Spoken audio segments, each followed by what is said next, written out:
You're watching on Pascal Health Tips. In this video I will teach you how to make your own sanitizer with just 3 ingredients.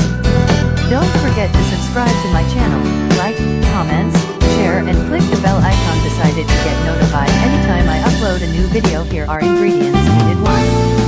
Aloe vera 2. Dental free, but oil fragrance. This is optional.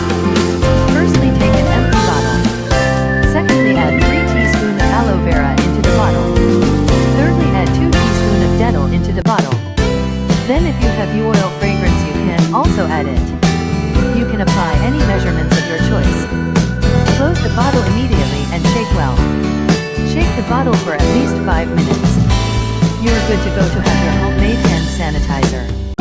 Stay healthy and safe to prevent the spread of COVID-19.